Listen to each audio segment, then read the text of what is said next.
Hey, Tim.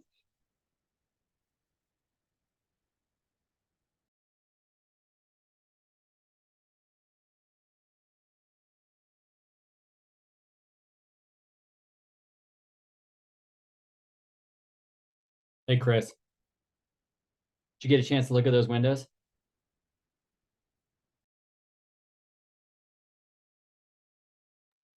No, not yet. Can you hear me now? You're muted, I'm muted. It says I'm not. or I don't have volume, one or the other. Sorry, go ahead. I can hear you. Okay, cool. Okay. Yeah, no, I didn't go see him yet. Okay. Well, when you're looking at the house, the windows that are on the right-hand side when you're facing the house, the whole thing opens like an accordion on Wow. both on the side facing north and on the side facing north and on the side facing east. Wow. They're That's really cool. That's cool. Yeah, it's the whole window thing is it's a lot.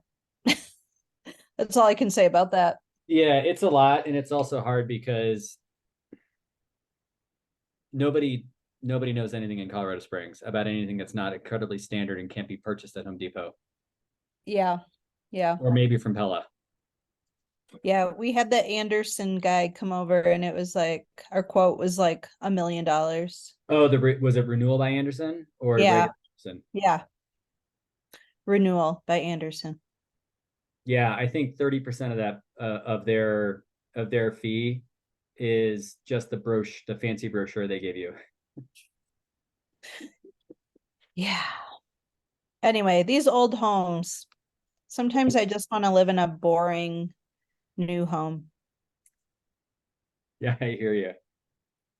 Yeah. Or at least live someplace where there are contractors that are like, yeah, I've heard of that, and we can work with that.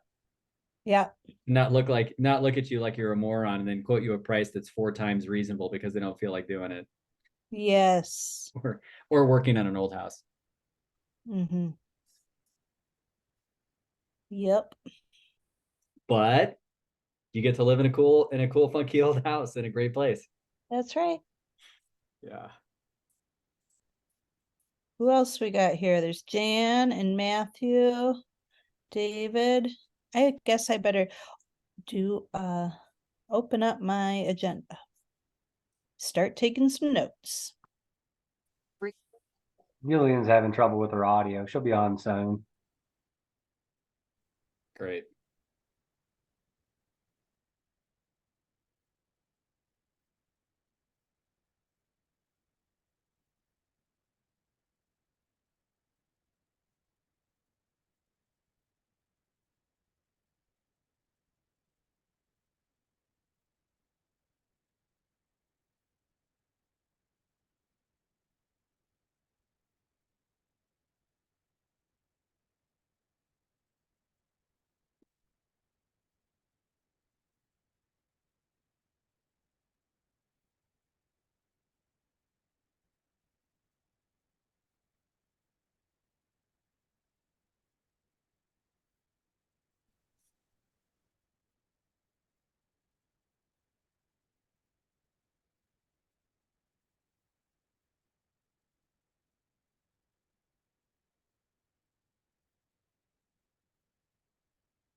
Well, we'll just wait for Jillian and then we've got enough to call the meeting to order.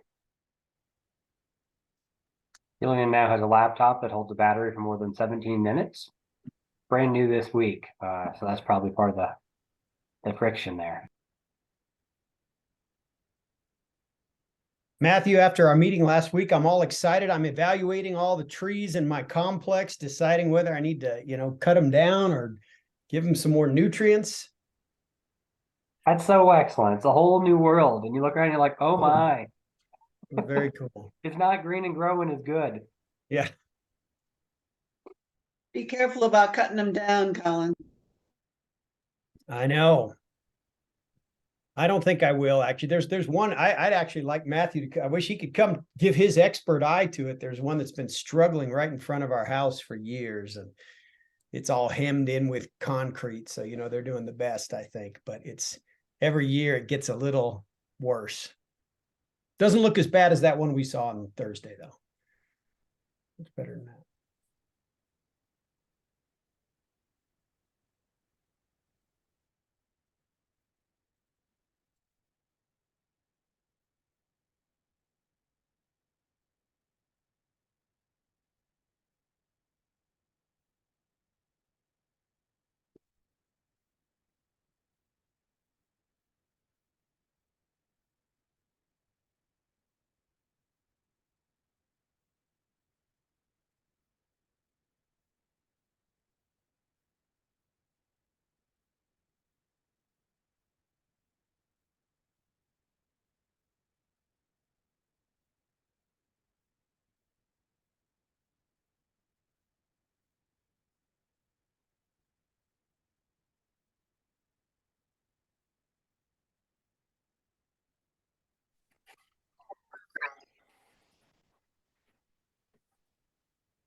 Hey everyone, this is Jillian. Can you hear me?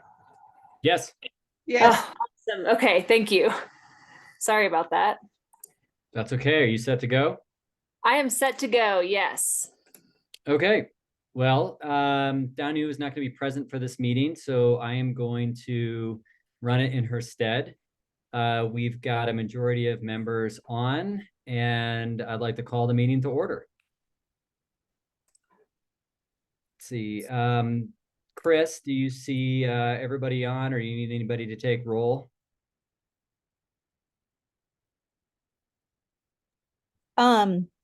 Thanks, Tim. I can see Jan and Matthew and Tim and Jillian. The only person I'm not seeing is Candace, so I think maybe she's not here tonight.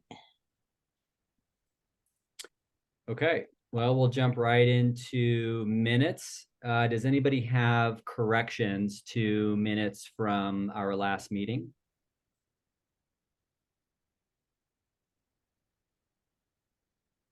Okay, if there are no corrections or comments, then we'll submit the minutes as is. Moving on, public comments not on the agenda. I don't see that we've got anybody else on. Is anybody else aware of any extra presentations this evening or comments? Nope. Great. Chugging through. Okay, reports. First up is Parks and Recreation. Hey, Tim. Yeah. Can you hear me? Do we need to, usually for approving the agenda, we do a motion? I don't And think we then- need to. We don't need to. Okay, cool. No.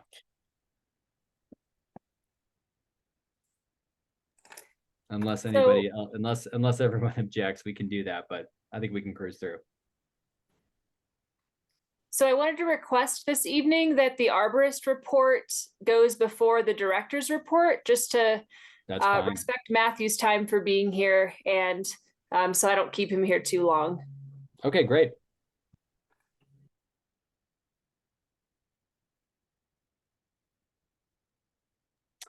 Okay, You ready, well, Matthew? Yep, sorry, go ahead.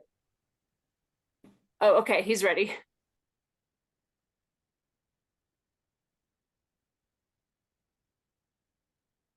Oh, start now, correct? Go for it, man.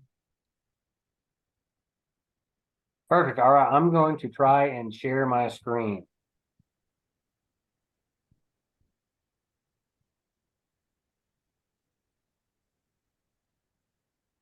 All righty, can everybody see a PowerPoint? Yes. Excellent. Okay. Perfect. I got a fun background this time. The other one was boring. Anyways, so this is the tree committee presentation. I'm going to try to be more brief in 1 hour and 7 minutes this time.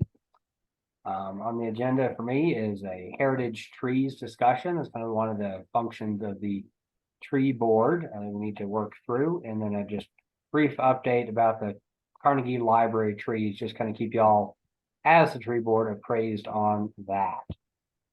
So again, here's your kind of the responsibilities of the tree board, and the one at the bottom there is what we'll talk about most directly today, the Heritage Tree Program.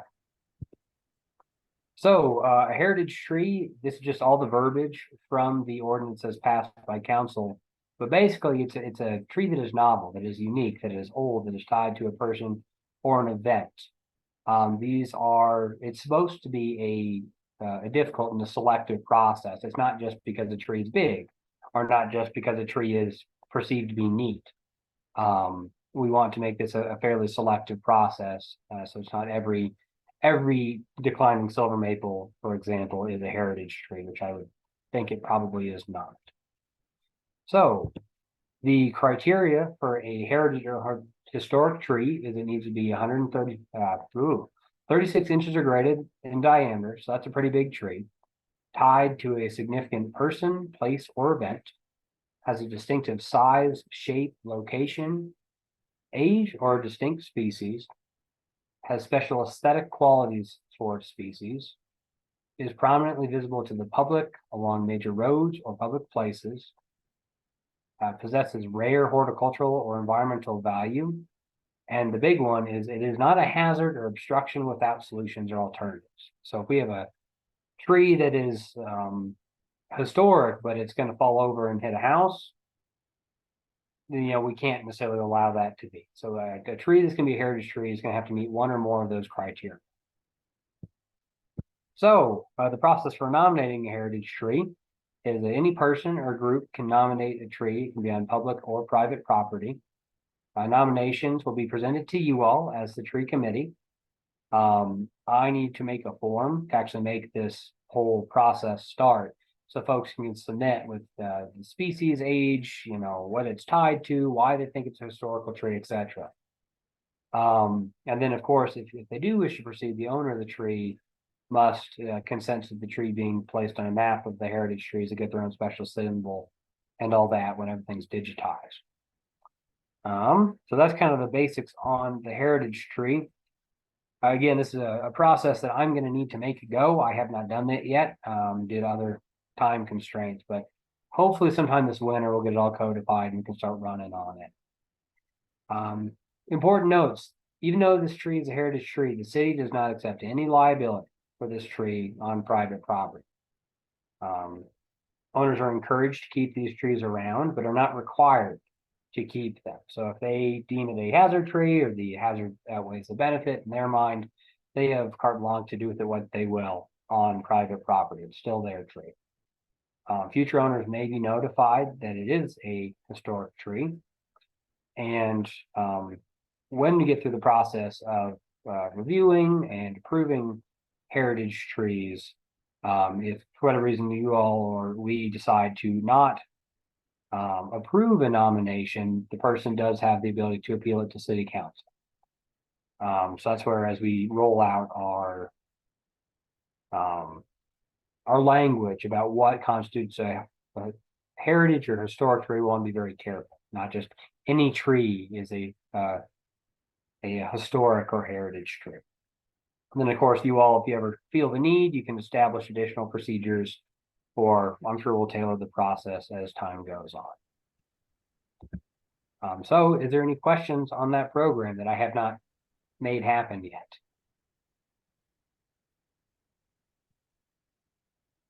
Okay, perfect. So I apologize. That's one of the things of the ordinance I was supposed to do a long time ago and have not got to. So the next thing is the Carnegie Library update. Again, just keeping y'all appraised as the tree board, as para. This is kind of both of the wheelhouses there. We are assessing whether or not we're going to have to remove more trees for the library addition at the Carnegie Library. The way that we're going to do that is any tree that is really close to the area of disturbance, I'm concerned about due to structural instability and all that. We want the tree to tip over and hit the Airbnb next door, whatever it is, bed and breakfast. So our goal through the exploration process is to determine if the trees will pose a higher or a normal risk of failure, decline or die due to the construction activities. So the way that we do that is we go searching for structural roots, see how well that tree is anchored to the earth and how much of that rooting is going to be impacted by the construction activities. So I'm trying, hopefully this makes some sense here. It's a little backwards between the plot map on the left and the real photo on the right-hand side. But that red line is the limited disturbance. So that's where the contractors can and will do anything they want to do to make the building come to life. But you probably can't see the limited disturbance from that wall on the right-hand side as you're looking uphill. It's only like 15 feet. So it's pretty dang close to those trees. So that's why I'm worried about the structural stability of these plants after construction, because they're going to have to excavate out many feet to get to the structural soil that they need to build the building. So what we do is we peel up the grass and we use an air spade tool. That's just a giant blowgun powered by a tow behind compressor to excavate out the soil. We did this just today as we're preparing for the project to continue to move forward. So then we can see all of our roots. It's pretty neat. This is down by the silver maple on the right-hand side.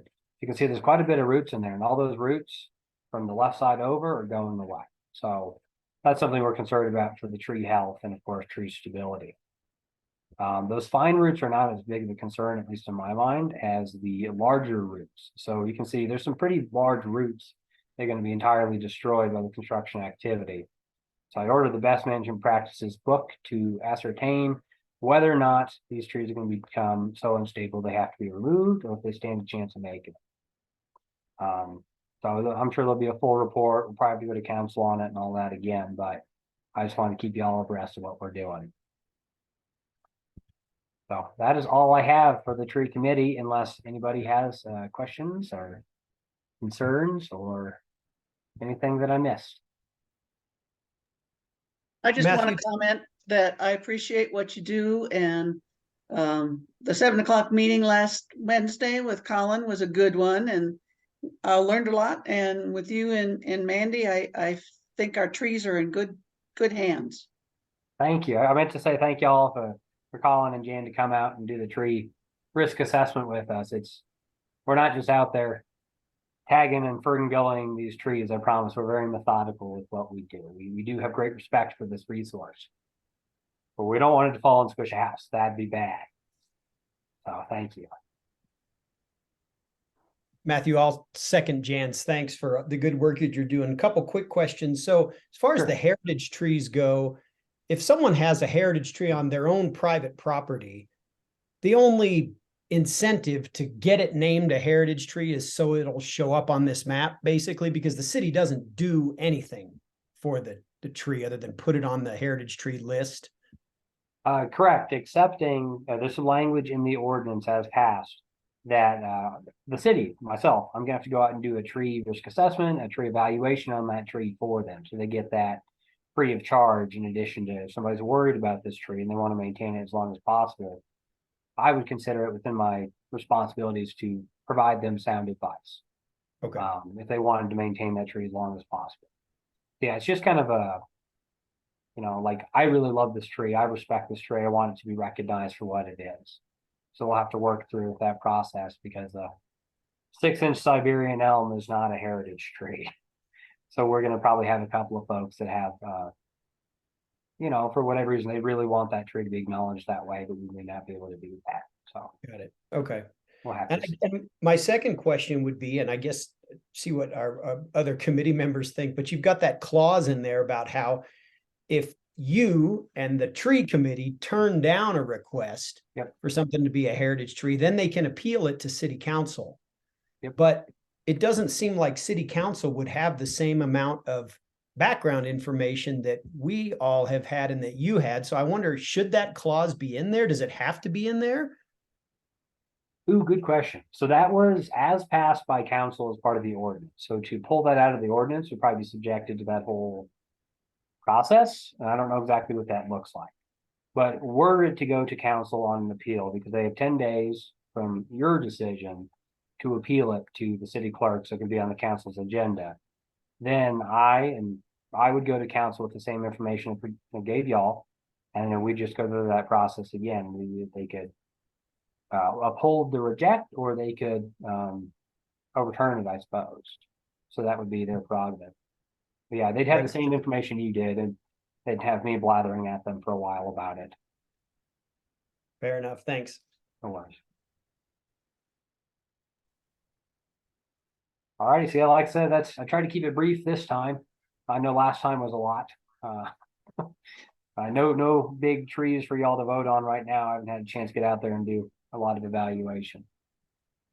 Hey, Matthew, before you sign out tonight, will you speak to the pruning of the hazard trees above Manitou Avenue, just to give some context? Because I know that's on new business tonight, but just so you could give your insight. Okay, well, I'll stay on through that vote as well, just so I can be useful, but general brief on that.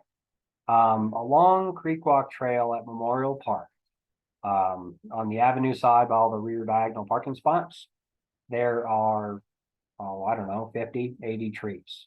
Large trees, riparian species, willows and cottonwoods generally.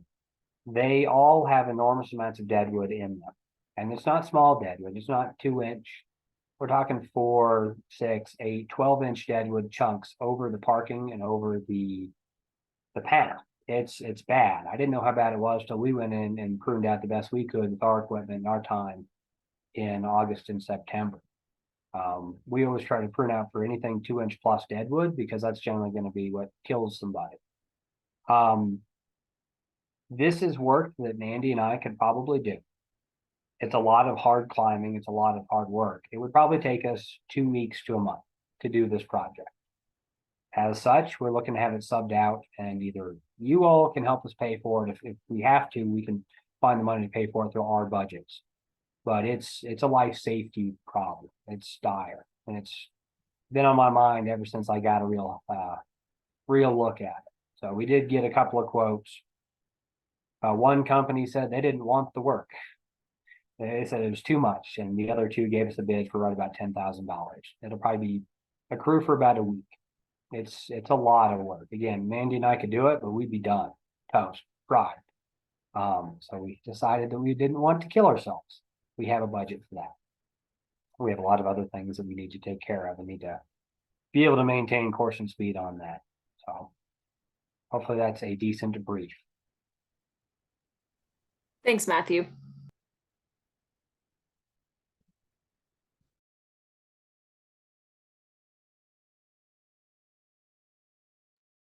Tim, you're muted.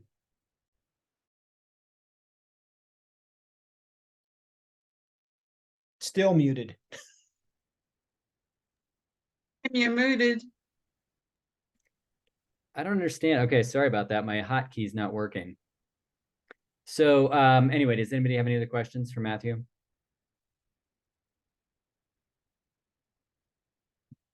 Is that a no?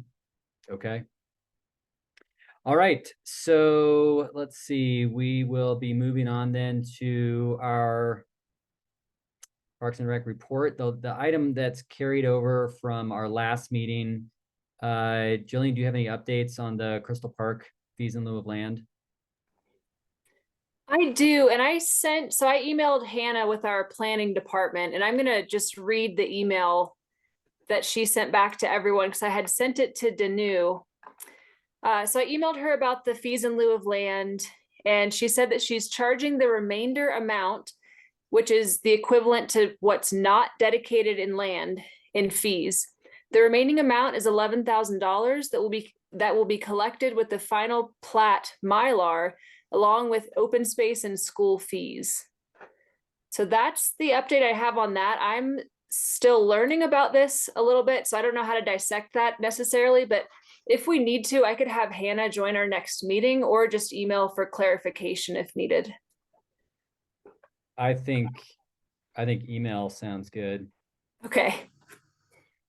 Yeah, I'm happy to get more insight on that for everyone. Yeah, I think the intention of keeping this present is just to make sure that that's not something that falls through the cracks.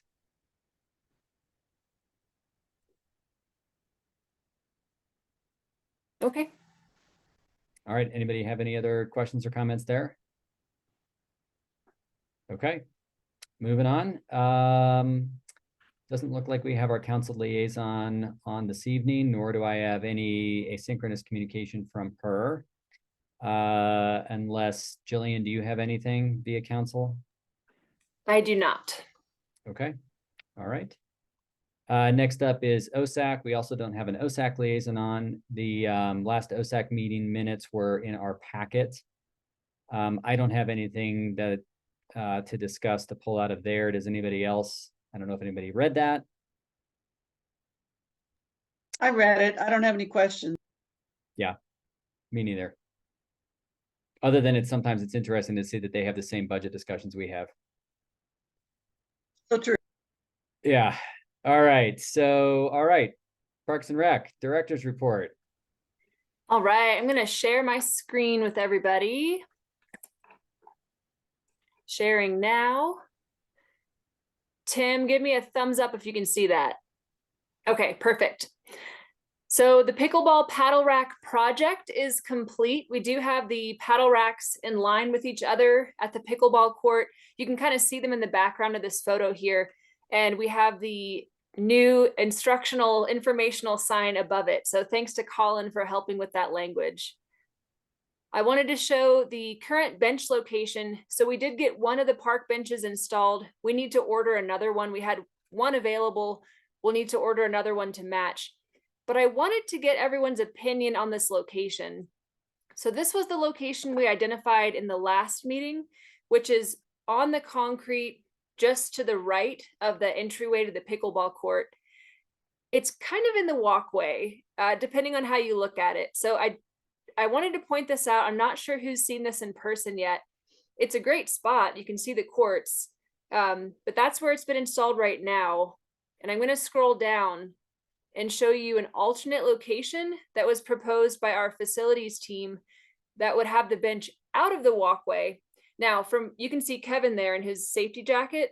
You can still see both of the courts from that location. The bench is just slightly further back and it's not directly in that walkway. Jan? For people that are active pickleball, I mean, if you just want to be a spectator to whatever's happening, either of those places are fine. But Okay. for someone who's a pickleball player and is involved with rotating in or whatever, if you aren't already having your own little chair inside the area, you want to be closer so you can see what's going on. What do you think, Colin? We don't want it further away. It is Yeah. in the way, but if you put it in on the grass, there's going to be trouble as far as the mowers going through and the bollards or whatever it is that you use to anchor. So I understand that. But I wouldn't agree, want Jan, I wouldn't move it any farther away than it is right now. I mean, ideally it would be closer, but to, agreed. Okay, so to get it closer, we had discussed pouring concrete, and that was not a favorable option. We could definitely pour some concrete to move the bench closer. And I know we also had issues with the root structure of the trees. And Matthew, since you're still on, could you speak to that really quickly? That I can do. Would you please put your cursor on the left side of the sidewalk there? Yes, Right here? perfect. So that Okay. is one of the areas that we discussed putting the bench, or we all had. We have to pour a 36-inch pad. We can do it on the left side of the sidewalk there without undue harm to that green ash tree. I would not do it on the right-hand side. You're going to be doing a lot of damage to those critical roots. So that's an option. You're still going to beat up the tree a bit, but the tree should be okay on the left-hand side where the cursor is. And it's going to be a 36-inch wide pad by however long that bench is, 7 feet. hey, so Matthew and Jillian, so there's no way to put a bench without pouring the concrete. Is that absolutely necessary, or it just like sinks in the dirt or whatever? For overall maintenance, I prefer to have a concrete pad.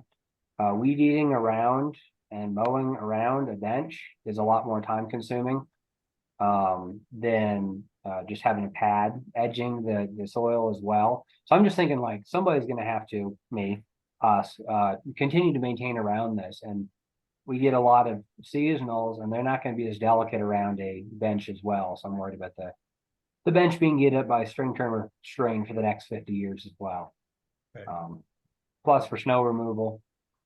It's just if you have it on the pad, it'd be easier just kind of shove it out from under the bench so folks can get to using it again. Got That's it. my 2 cents at least. Thanks. Jan?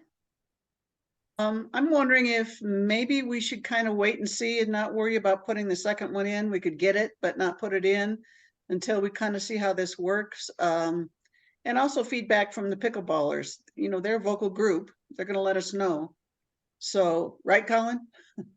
And I think as a result of that, if we kind of indicate that we are responsive to whatever they're saying, that might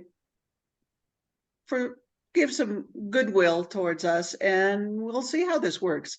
It is on the sidewalk and in the way, but I think with plowing that can be done in the wintertime, they can skirt around it, and the sun will be on it, so it'll melt. That's the other thing, is they don't have shade when it's really hot unless it's in the afternoon.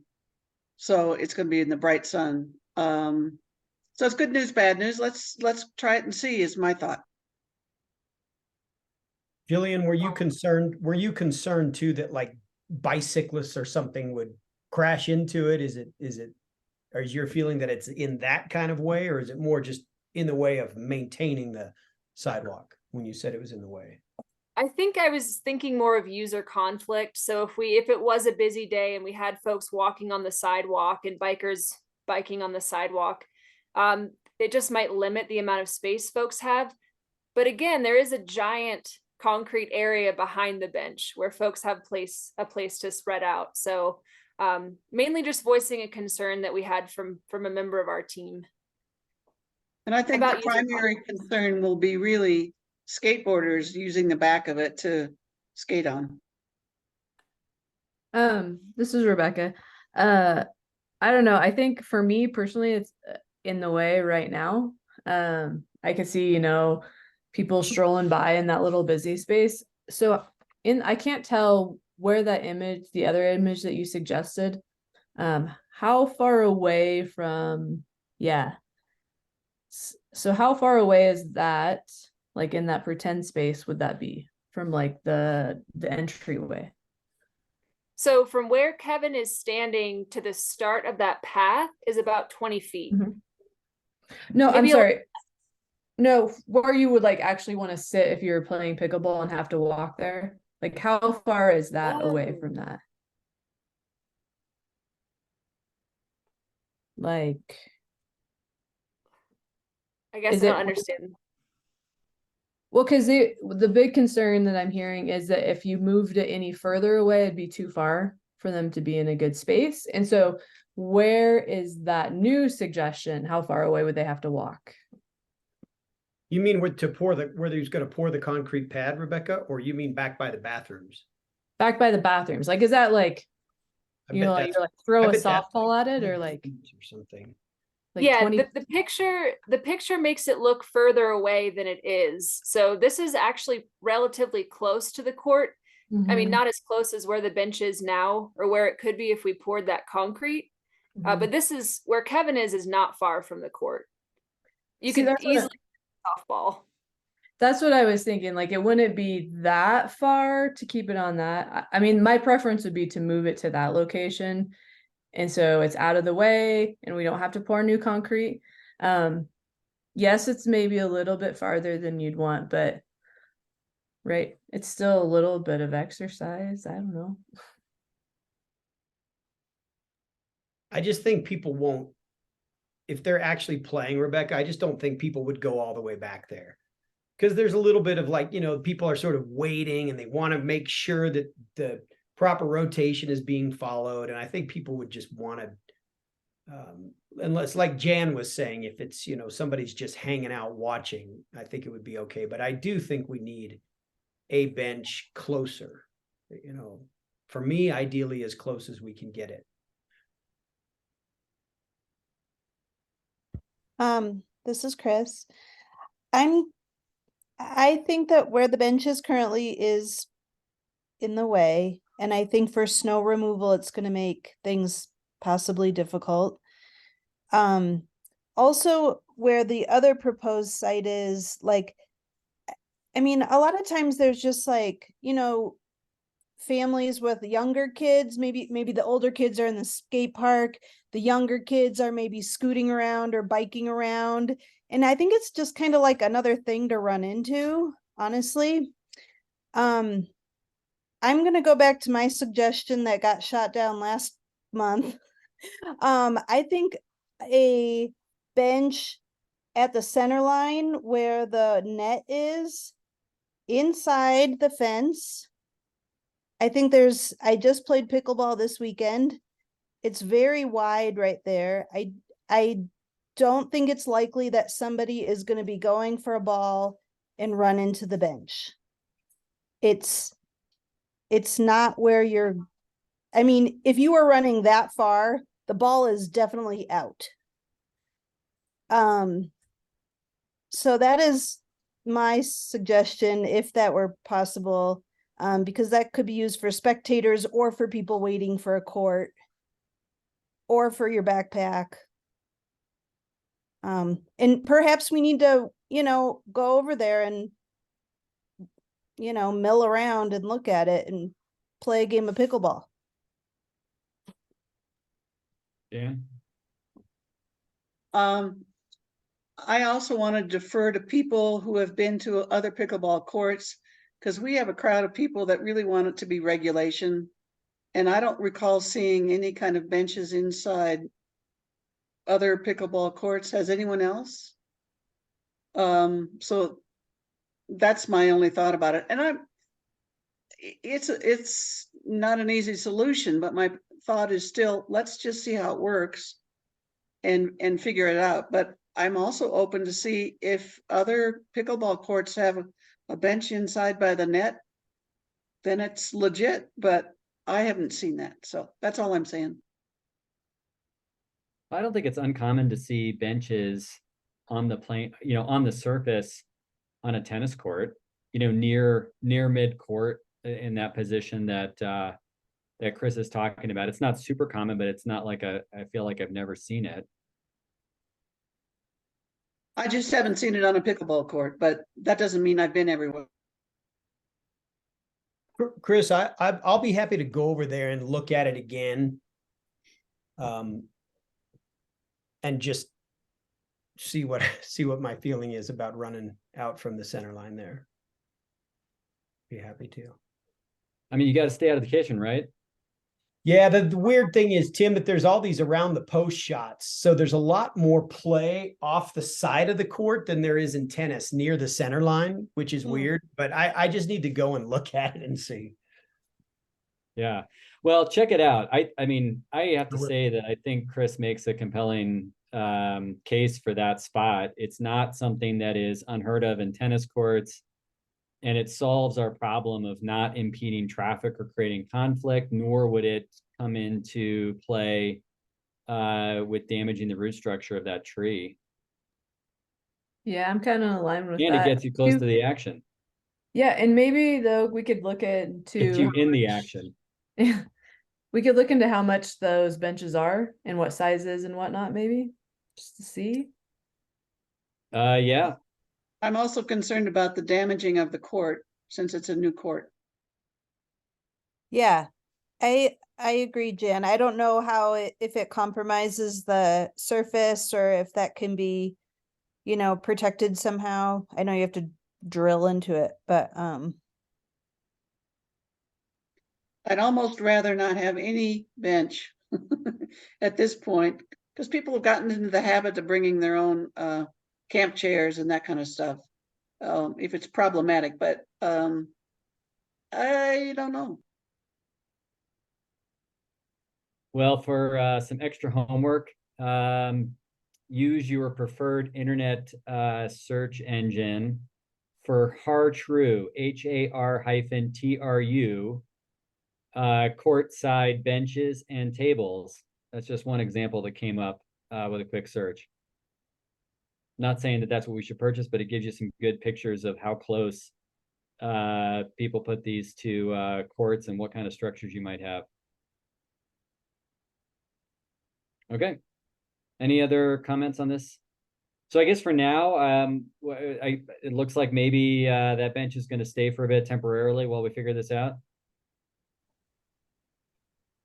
We can leave it there, and it'll be a good test later on this season to see if it does impede snow removal operations. So it's a good, Yeah, or good create test conflict with bench. people using the space. Right. All right. Thanks for your comments, everyone. The Fields Park restroom remodel has started. So we have some new gutters on the building, and the full process is going to start tomorrow or Wednesday. That's when the restroom will be closed for the duration of the project. We will have an accessible portalette provided for public use, and we'll have signs up. And Alex is going to post on social media as well. And there was a question at the last meeting about the funding source for this project, and it's from our ADA projects assigned East End sales tax. So that's the budget this is coming out of completely, which is great. All right, our pool and fitness center, we're really excited to welcome Phil Moya. He started last Thursday and has really hit the ground running. So Phil has significant experience in the aquatics world. He moved down here from Wyoming for the job.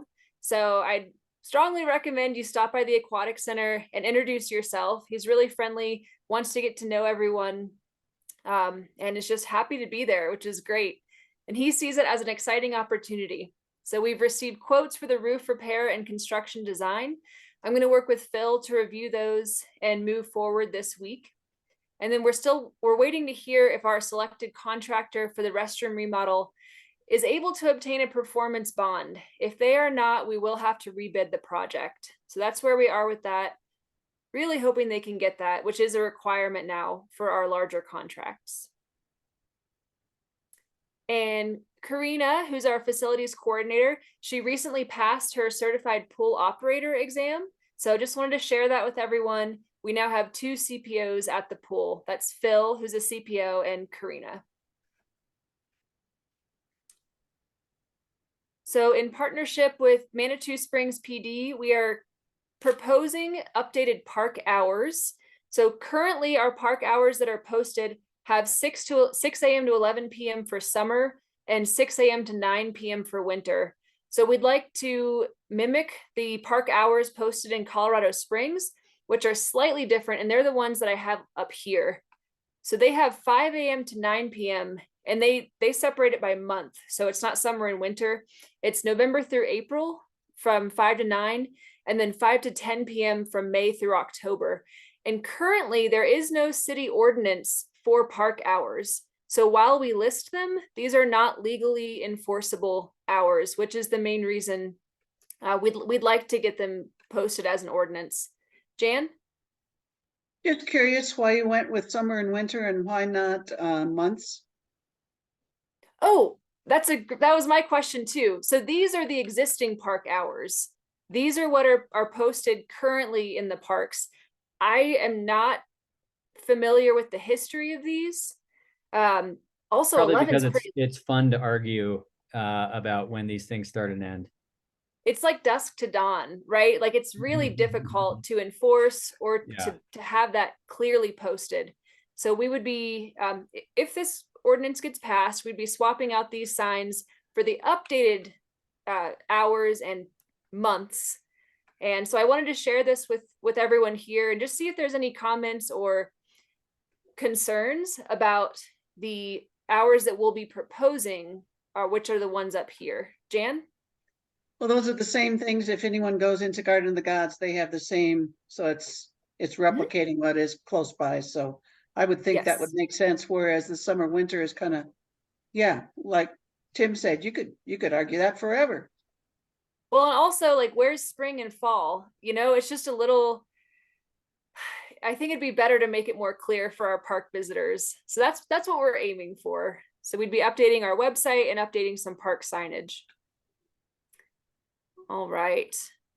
And then I just had a couple of reminders and questions for the group. So the budget goals and accomplishments presentation for City Council is next Tuesday. The slideshow is due November 8th.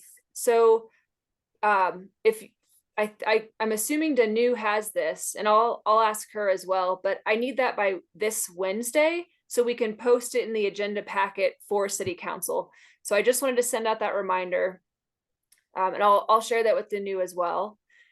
And then for meeting Thanks. minutes, oh, go ahead, Tim. No, just saying thank you for sending the reminder. Yeah, no problem. And meeting minutes, the draft agenda and any agenda packet materials are due Wednesdays prior to the PARB meeting. So that's just a reminder Alicia wanted me to send out. And that going forward will include this report that I'm doing and Matthew's as well. So that way our reports are in the agenda packet so everyone here can see them before the meeting. And that's all I have from my director's report.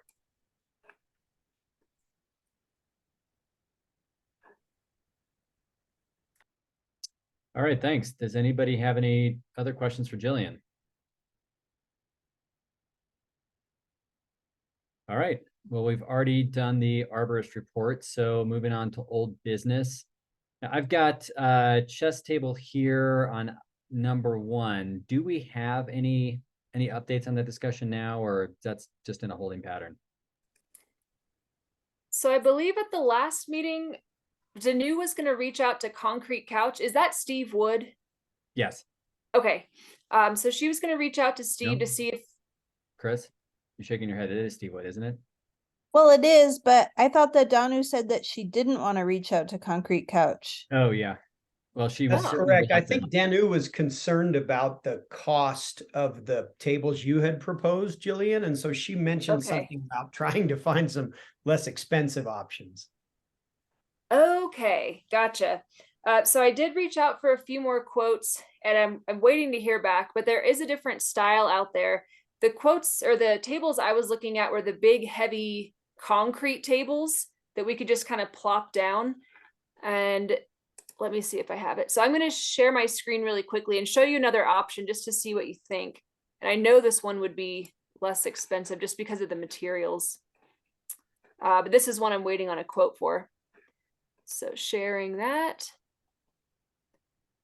So if you can see this, what are our thoughts on this style of table? So it's not the super heavy stone table, but it is a chess table. And this one could potentially be moved around a little bit easier if we wanted to relocate it.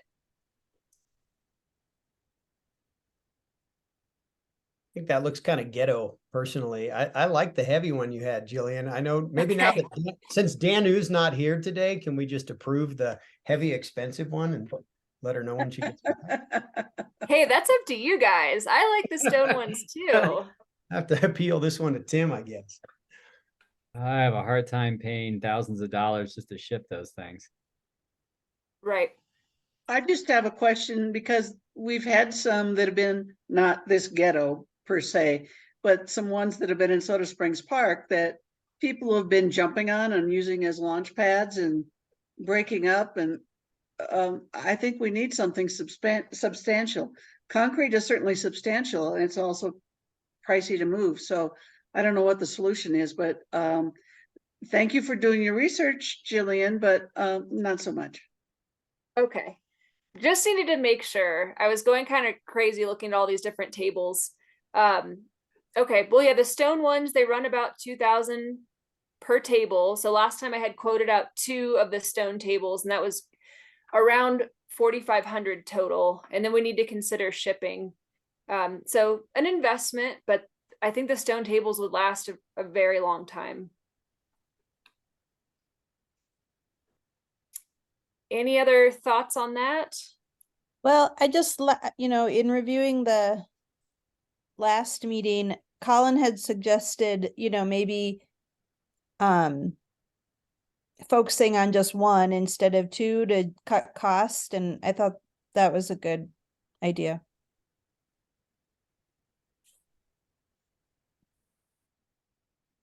Yeah, I mean, I think you all know where I stand, but I would certainly be okay with getting one of these sort of more expensive tables and giving it a little time to see how it's used and what people's opinions are before we did anything else. But And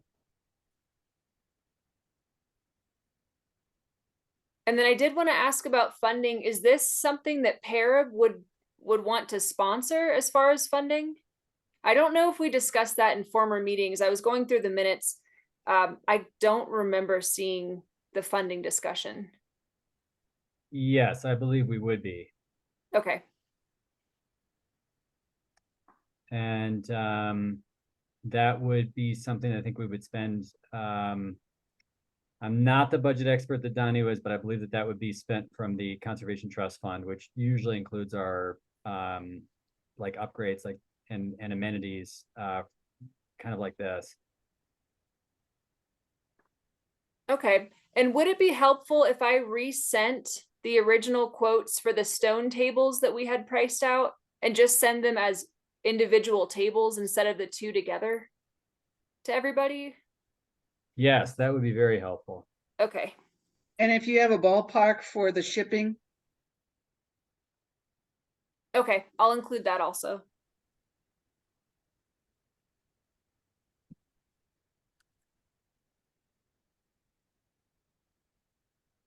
So just so we don't keep going round and round in circles on this, the idea will be, Tim, like if we get this quote from Jillian, like the next meeting, we'll either decide yay or nay. I mean, what's the next step? I just don't want to keep kicking the can down the road too much. I mean, I personally still think that we should see if there is a local artist or contractor that might be able to fit what we need. I think including that would be more consistent with what our community wants as laid out in the Plan Manitou master plan. Do we want to, I mean, I wasn't averse to approaching Concrete Couch. I think when it was brought up, my concern was that like, well, I didn't want it to be something that was too much on like the artsy side and it wasn't as functional anymore in terms of like just being regulation and holding up and being totally level and that kind of thing. So I'm not averse to that, but is there another local person or company that anybody knows about that we'd want to approach? I think that's what Danu was thinking she'd try to check. Because I don't know anybody, but if Danu has some ideas, sure. I can say that I don't believe that there's anybody else that we've worked with in the past. You know, that might be something that we might even look further afield in the Front Range for. But Concrete Couch is usually pretty easy to work with and has the advantage of being part of our community.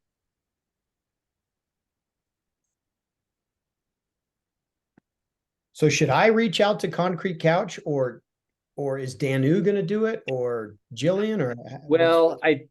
Well, Jillian, please jump in here, but I think what we would need to do is come up with, some basic specifications, like dimensions of the board, sizes of the square, how many people could sit around this thing, and just so that there's some kind of a template so that we could match we could measure whether or not any proposal that we received would be able to, which I think is important, make sure that it's a functional table and meets the basic, standards of playing, rather than being a set piece to look at only.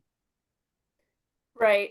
If someone could send me what you're looking for, I'm more than happy to reach out to Concrete Couch and get their insight on this project. Colin, do you think that you could put together regulation size, square size, that sort of thing, dimensions? Yeah, I could. So Jillian, what I can do is I can just send you like the dimensions and maybe a picture even of like an indoor tournament table looks like. And then maybe you could have that. And then also a couple samples of these outdoor things maybe. And that would give whatever artist an idea of the kind of thing we're looking for. Does that make sense, Tim? Is that what you were thinking? Yeah. Okay. Yeah, I can do that. Great. Okay. Wait, sorry, I was getting back from an errand, so was taking it remotely, but so you're going to provide the specifications, and then Danu is going to check about local people who might be able to help us with the chess table. Am I correct? I think Colin would provide specifications, and Jillian said that Then- she can reach out. Right. Perfect.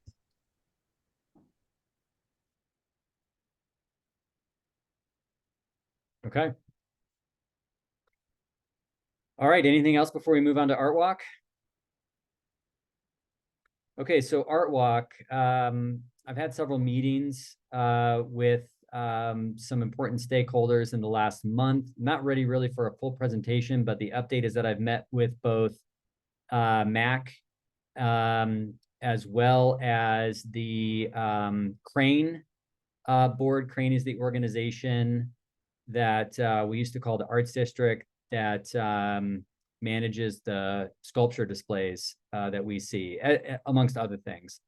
And both groups are very interested in participating in this project. I think Crane would probably be the primary source for the art, and whether or not this is going to be maybe something that's smaller in scope and showcases existing art, either from artists that are currently showing at the MAC, or whether or not it's like a retrospective, including artists that are known to Manitou, for example, work from Rocky or other longstanding artists in the community. We haven't, or whether or not it's going to be something completely new, similar to the Winter Park Fraser Art Walk. We have not decided yet. So where I am right now is waiting for an estimate in printing costs, as well as suggestion for starting kind of numbers of pieces before moving forward. Jillian was kind enough to start taking a look at some basic estimates of materials for installation from Public Works. And I don't know if I should feel excited or worried that the number that you quoted that you had so far was about $75 per. But if that's the case, we could really make this happen for not a lot to get started. But I think we need more information before we can determine exactly what that'll look like. Jillian, did you have any other comments on that? Yeah, the main cost. So depending on whether, I wasn't sure if the art piece is an actual art piece or if it's a print of an art piece. It would be like a vinyl print. Okay. So in that case, the wood is the most expensive item on those displays. So I had Kevin, our facilities supervisor, kind of just do a tally of what the wood in the picture would have cost. And it was about $75. Printing on those large aluminum per $75 per installation. Wood is not cheap, is what I'm learning. But the prints themselves, it's just aluminum, the vinyl printing on aluminum. So those are relatively inexpensive and could be something we print in-house with our sign printer. Yeah, that we have in our Public Works department. So, and then depending on how we want to install, like, are we pouring concrete to anchor these posts in, or are the displays themselves going to be temporary? So thinking about that as far as the installation goes. But depending on what the budget is, I mean, so maybe like $100 per display isn't too crazy, depending on what the budget is. Well, the numbers I've been going on are the $5,000 art in the park budget item that we have on year after year and almost never spend anything of it. I feel like if that's what our budget is, if we're pulling from there, we've got quite a bit of room to work with in terms of getting something like this started.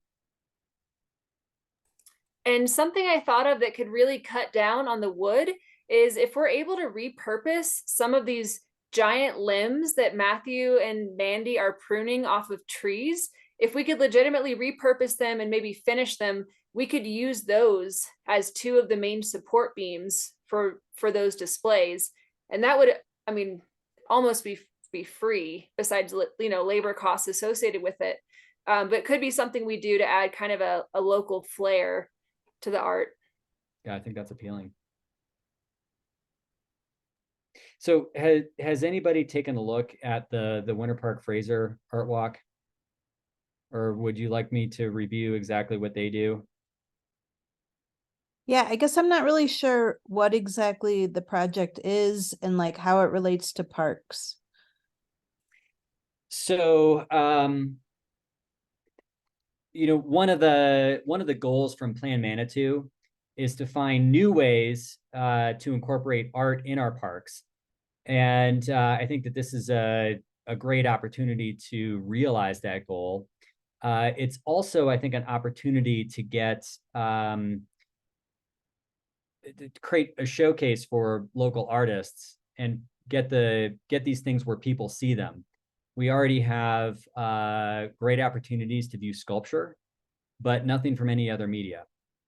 And the Winter Park Fraser project is a joint project between a developer and the cities of Winter Park and Fraser. I think they started with 20 or 25 installations and now have 35 installations along the Fraser River Trail and in and around, mostly around that trail, but also a little bit in town in Winter Park as well. And what they do is they put out a call for art.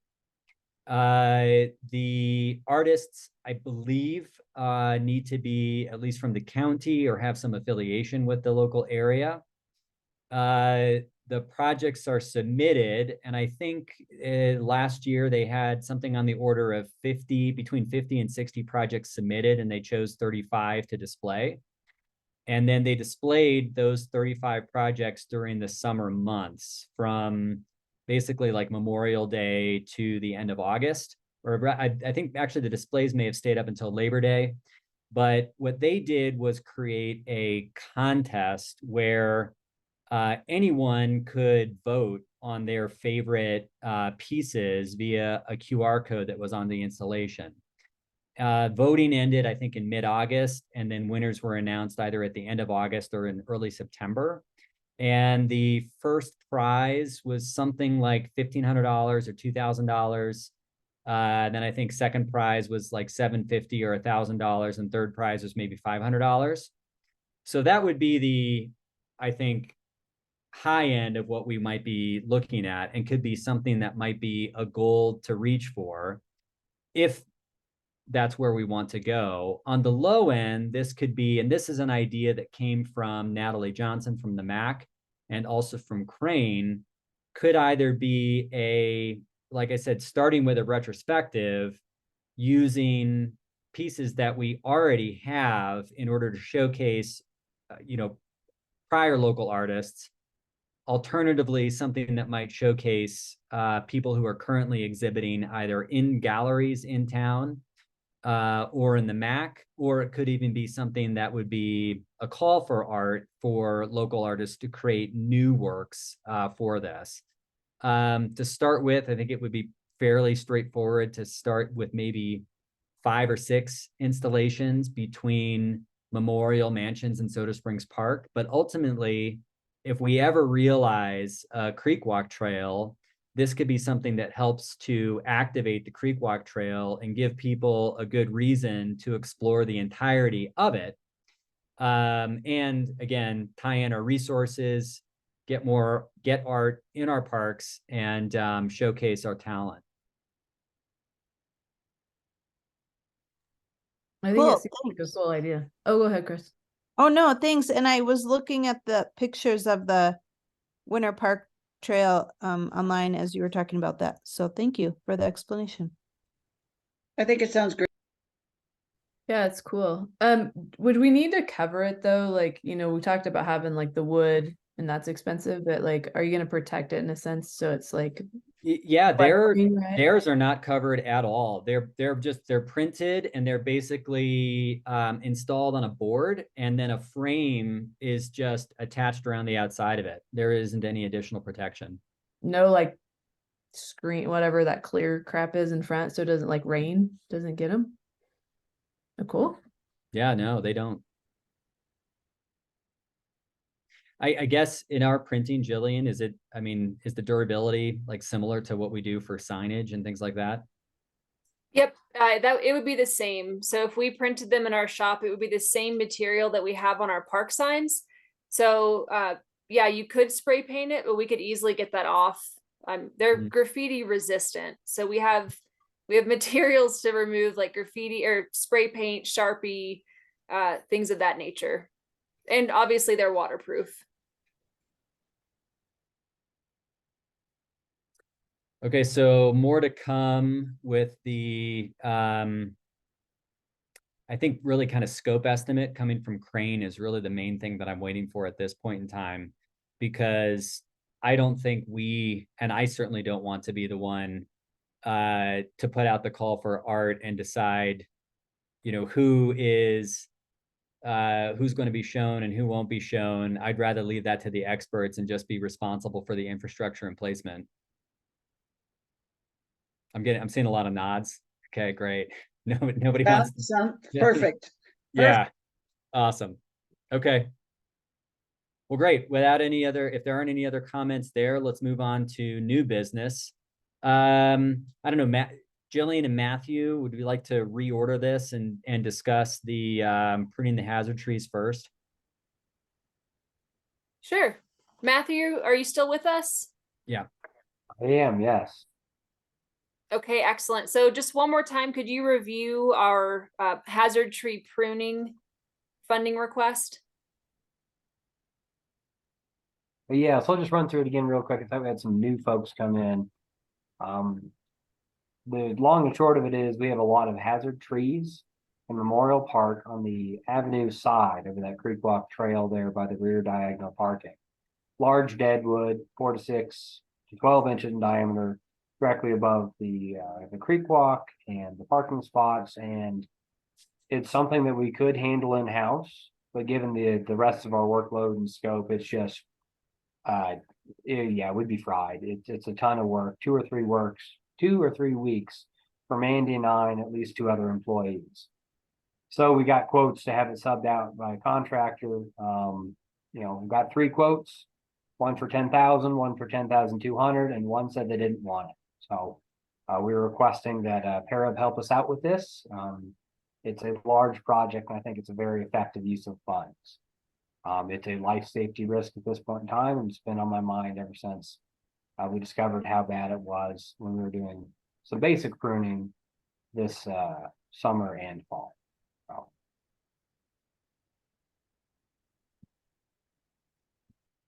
Thanks, Matthew. Are there any questions pertaining to this particular request? So this is Ann, so it's Creek Walk, it's not parks per se, right? Right. It's a little bit of both. Yeah. It overhangs, you know, trail that is adjacent to Memorial Park that runs along Manitou Avenue that is ultimately part of Creek Walk. The other thing about this that I don't know is that, you know, this type of thing from our budget would come from, I believe, the Conservation Trust Fund, which I think we are limited to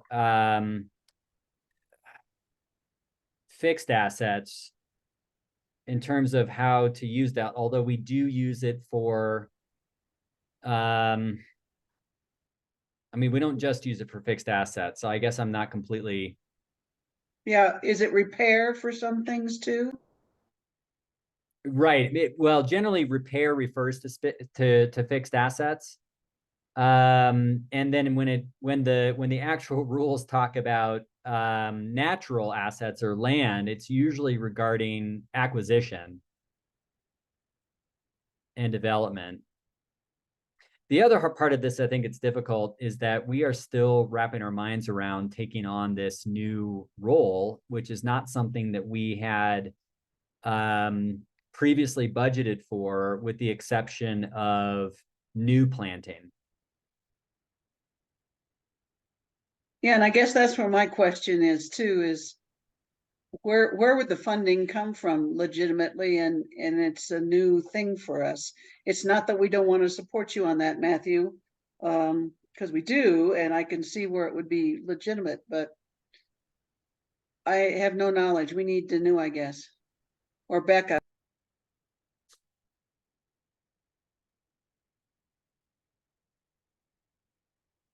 Yeah, and this is not, I mean, I think that this is important to do. I went through and walked through this area, and with the pruning that's been done, it is quite obvious the amount of dead limbs that are present. And I think the danger is real.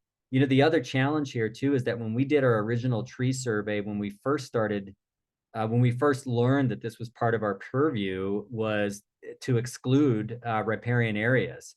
So we hadn't even included most of these trees when we originally, got started on this project. Oops. So I think from our standpoint, I agree with Jan. I think getting a little bit more specific guidance, maybe Becca would be the best expert in terms of what's available for us. I guess my second question would be, considering that this is also Creek Walk, are you making a similar presentation to OSAC? We have not yet. We have just made this request to Parab. Okay. But you bring up a great point, since it does include the Creek Walk Trail. Yeah. I guess I would feel more comfortable if we were all sharing. Okay. What does everybody else think?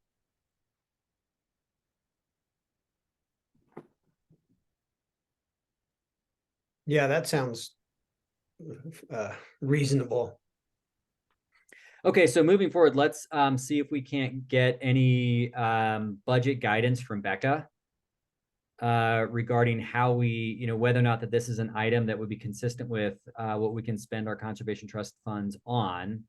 And secondary to that, I think we need to come up with some kind of a sharing agreement between, Parab and OSAC if we are going to be working forward towards this. And then I still feel like I'd like to get a little bit more guidance from council regarding what our expectations are regarding budgeting for our tree assets, since that's not something that we have traditionally, thought about, like I said, beyond planting.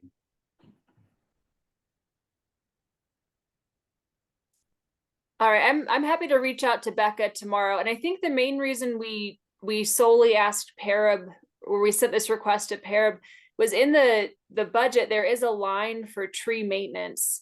I don't think it's tree maintenance specifically, but it does include trees. So I think that's why we lean towards Parab for this one. Yeah, and I think that specifically had come from budgeting for planting previously, which just goes to show you how new we are at this, is we didn't think ahead to what happens when these trees are getting toward the latter part of their life cycle. I think you're spot on with that, Tim.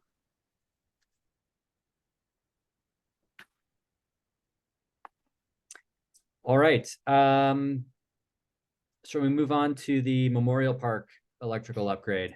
Or would it make more sense to jump right into the arborist presentation interval, which we discussed a little bit last meeting?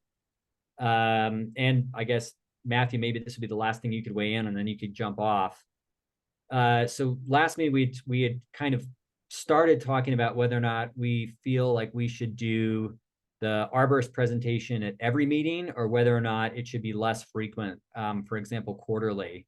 Does anybody have any thoughts, suggestions? Matthew or Jillian, if you want to jump right in. Well, I know we want to stick with the tree ordinance, and I don't remember specifically how many meetings per year needed to have a tree advisory board update. Matthew, do you remember? I know you have that ordinance memorized, right? And you're on mute right now.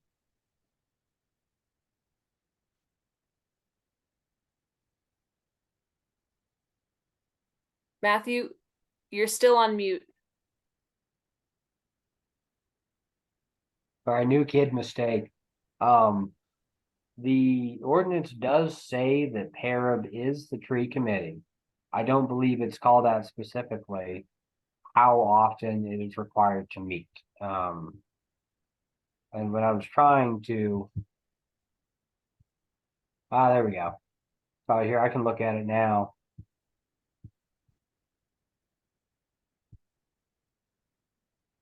But I guess just generally, I think it'd probably be productive to talk to y'all most meetings.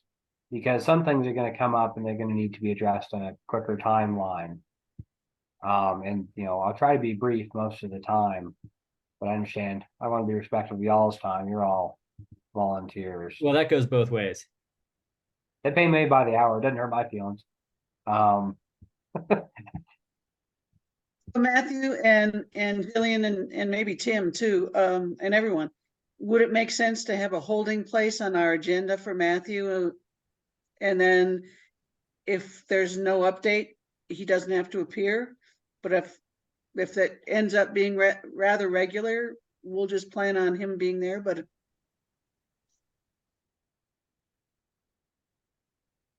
I think that sounds good. I agree. And I did check, it is not called out in the ordinance, but it must be every pair of meeting. Just that y'all are my tree board. Yeah, no, that's fine.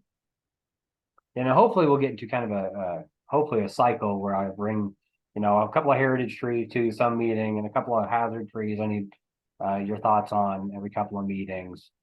The first year is probably gonna be real heavy. We've got a ton of deferred maintenance, a ton of deferred removals.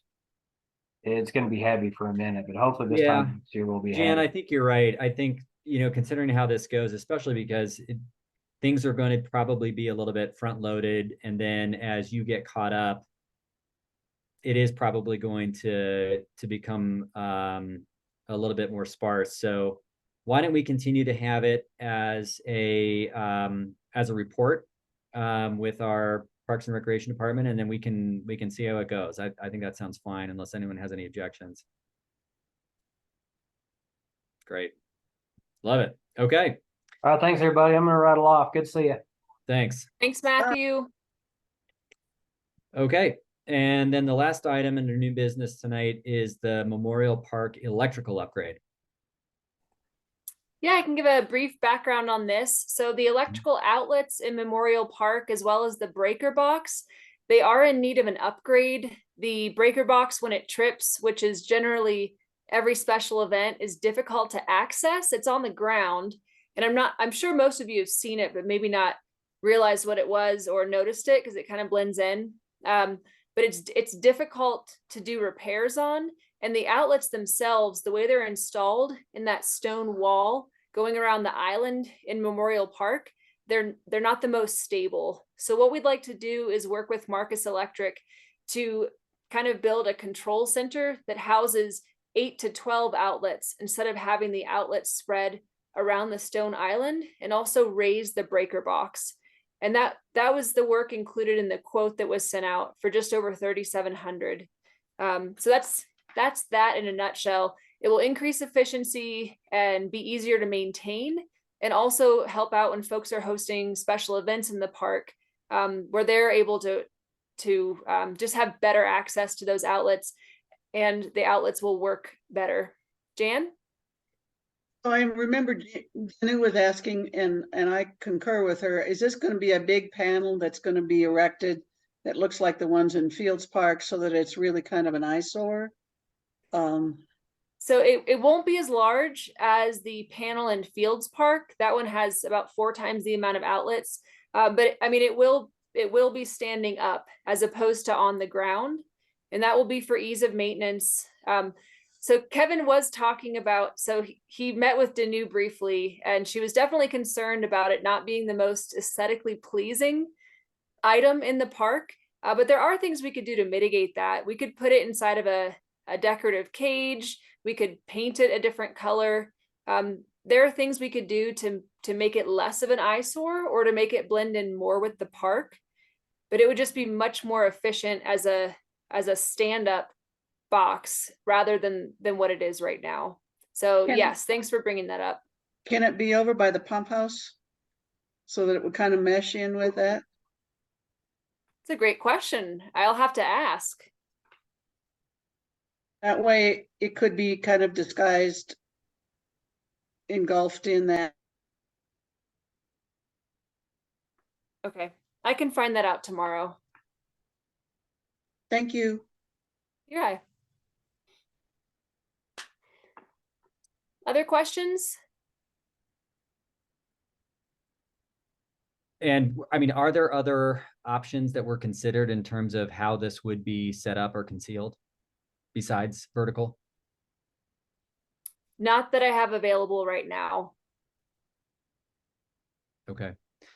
I don't even know if there are other acceptable options that are a thing, or if this is the way everybody does it.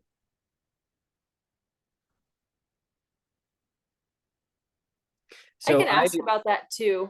Okay.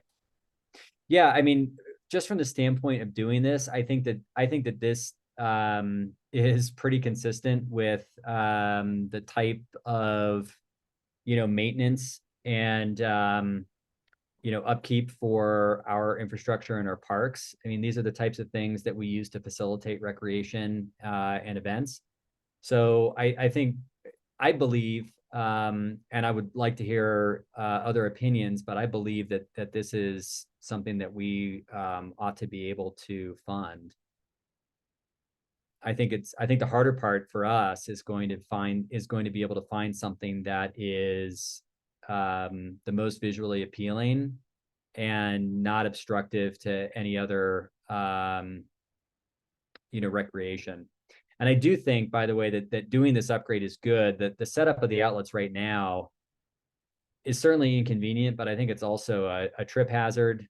And I'd hate to think of what would happen if, kids love jumping off of the walls on that island and such. Like, what would happen if somebody went the wrong way and ended up on one of those?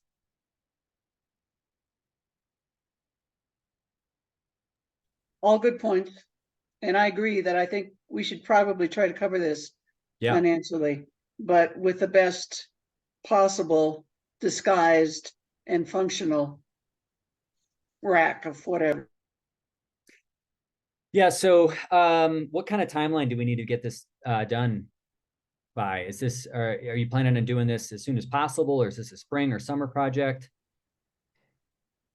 Actually, there's no sense of urgency with this specific project because all of our big events in Memorial Park are pretty much done for the year. Yeah. So Kevin did, and he briefed me before this. He mentioned that this is a project we could do in 2024. Like we can wait on this for a while, and get it installed later rather than you're sooner. telling us that we've got all the time in the world to obsess over all the details that you don't want us to. All right, I will come up with a deadline if that will Yes, if that'll help. please. But I think Yeah, it we need a will. deadline. We need a deadline. So Okay.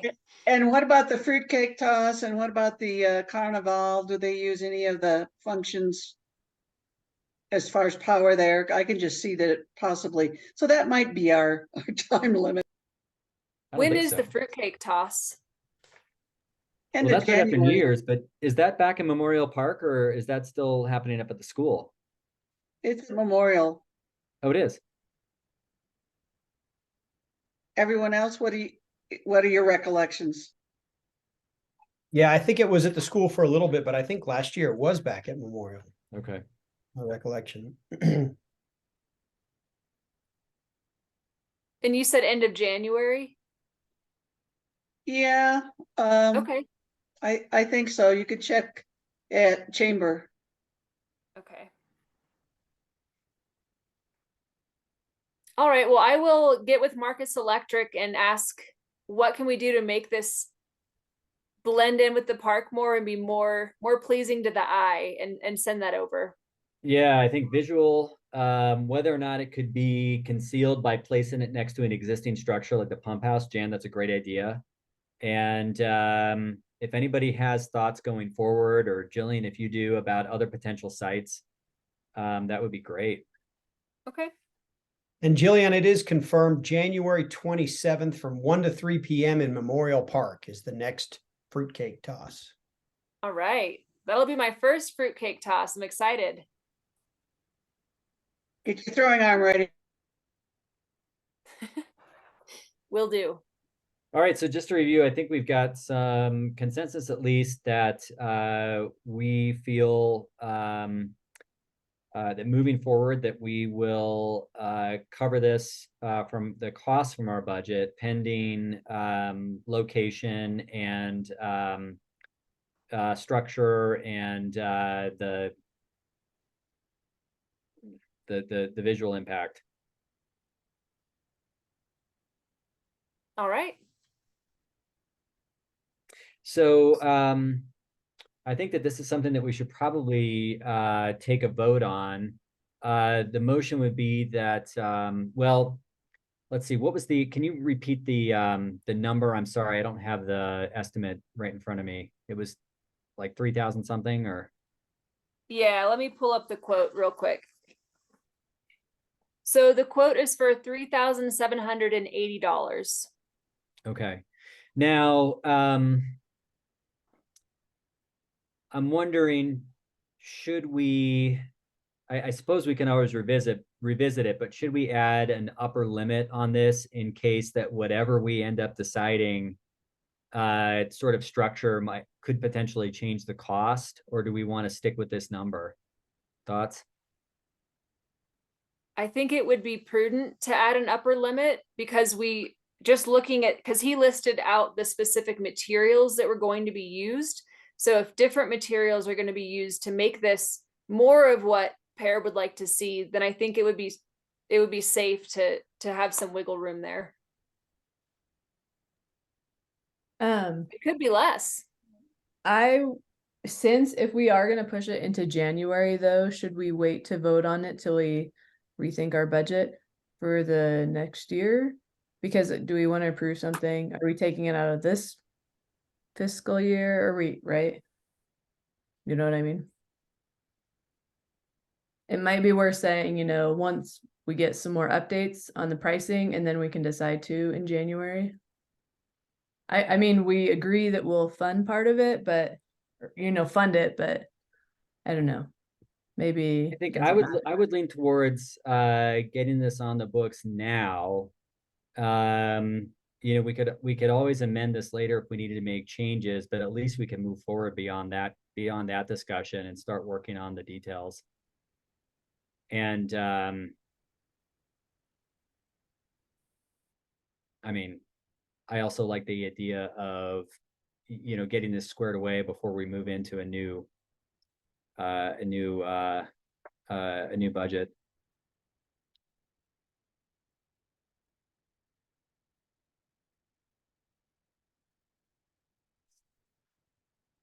I like deadlines. I do as well.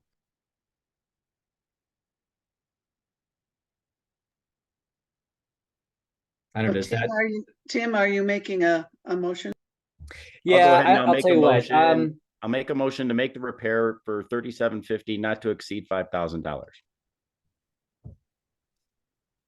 Okay, David, love it. Boom. I second, love it. Okay, any additional discussion? Okay, all in favor? Aye. Aye. Any opposed? Okay, I think that passes unanimously. David, thanks for getting us off the fence.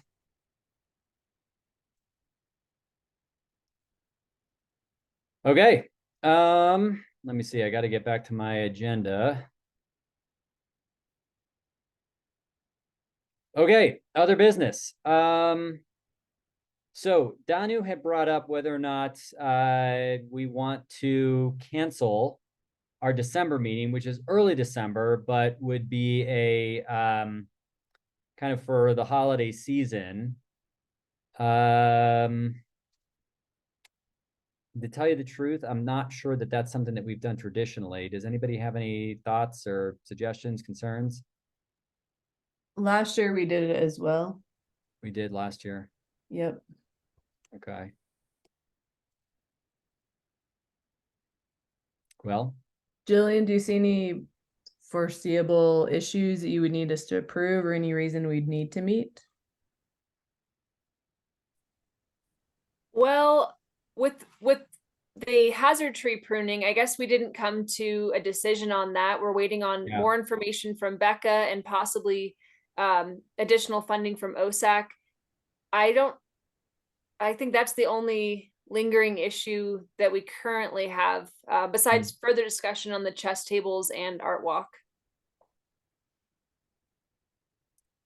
I did get the impression from Matthew, although I'm not sure, that the pruning is something that ought to be done sooner than later. It Especially should as we be. get into, especially as we get into snow season. Yeah, I think we could get after that.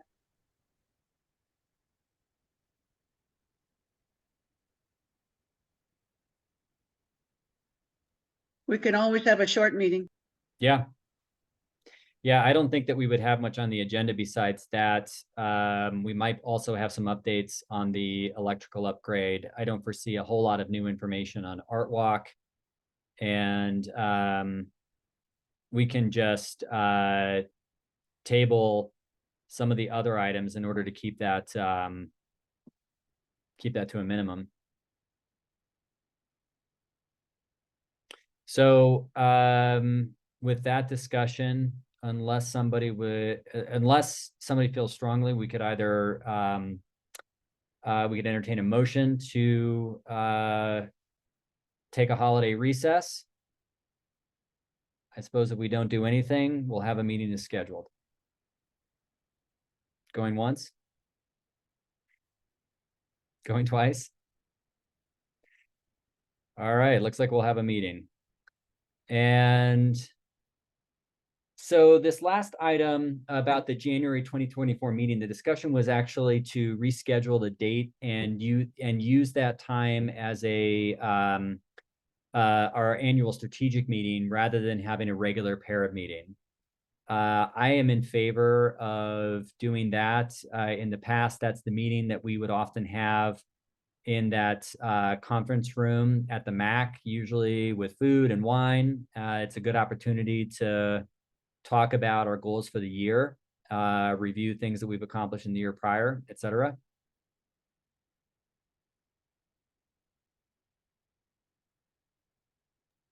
Yeah, I always like doing those occasional in-person meetings. So I'd be down with that. Okay.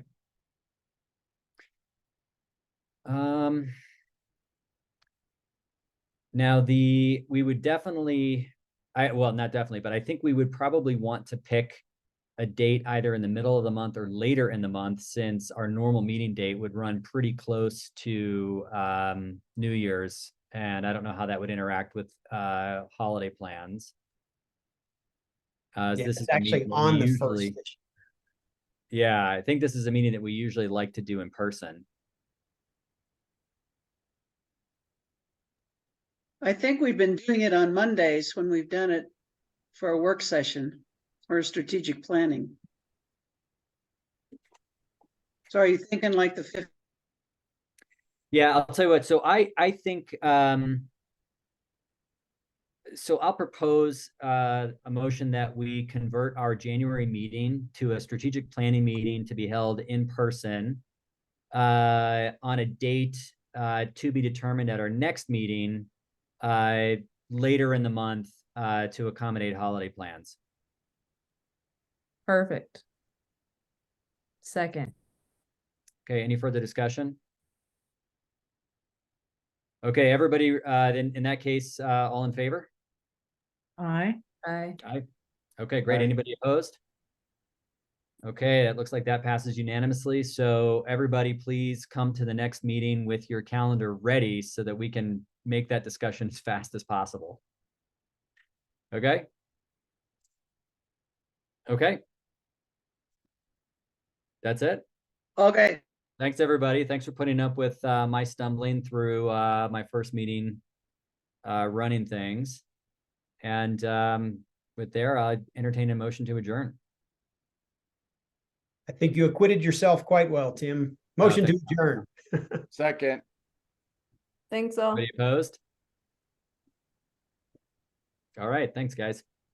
Thanks, everybody. Thanks, everyone. Jillian. night. Bye. Night.